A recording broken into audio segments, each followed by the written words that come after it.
Hey, Mr. Jordan, what do you think about Marcus and Larsa Pippen together? You approve of it? No. You don't approve? Do you think he's going to ask her to marry him?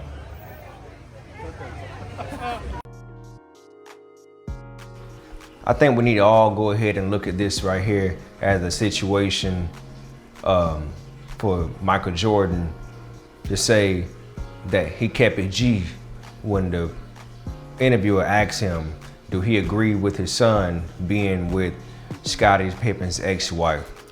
And bro, let's just go ahead and keep it funky, man. We all saying the same thing, man. He ain't got no business dealing with that old ass woman. Now let's not get ahead of ourselves. When you're grown, you do whatever you want to do. You know what I mean? These people out here dating folks 30 years apart, 40 years apart. I mean, there's nothing new under the sun. But you know, with all the animosity that Scottie Pippen and Michael Jordan has been having over the past few years, especially with the whole documentary that came out with the Chicago Bulls and their championship run, I think this right here was a G move for Michael Jordan, because if I'm your former teammate and we don't went to war together and we already somewhat at odds, then all of a sudden I found out that your son is dating my ex-wife and my name has been getting dragged all through the mud, all throughout the media.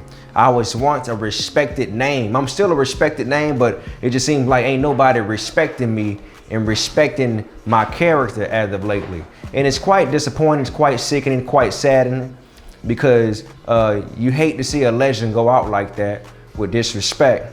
But it's good that Michael Jordan cleared that, man, because let's be real, man.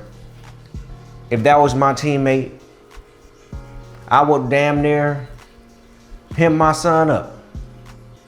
I'm like, boy, what is you doing? All these young women out here that you could get, and you choose to go get with somebody sloppy fifth out here, somebody who running the streets, who done been ran through and all that. You want that? That's what you want? I don't know why people do stuff like that, man. Like, I don't know, man. Maybe it's some weird simp sucker stuff that's up in the air, because I never understood why somebody would want to go out and get somebody who done been ran through. I'm talking about ran through out here in the field, and it's clear and obvious that she can't even get it popping in her own age group. So she got to stoop down to get somebody who's young, because what I think deep down inside is, I think she deeply, truly wanted to get with Michael Jordan. That's what I think. You know, you can't get the mic, so what you do, you get with the son, so you can rub elbows and be like, hey, that's just what it is. But this is some simple stuff, man. Hey, man, to each his own. You like it, I don't love it. I don't have to love it. I tell y'all that all the time. But by all means, man, I just never understood why people try to get with folks' exes and, you know, all that too close to home energy. Get with people exes and your friends' exes and your daddy's ex-wife, and you know, why would you want to do that? You get with your brother's ex-girlfriend, ex-baby mama, the whole thing with Lil Fizz, what he did to Marion. Why do you have to be so close to home?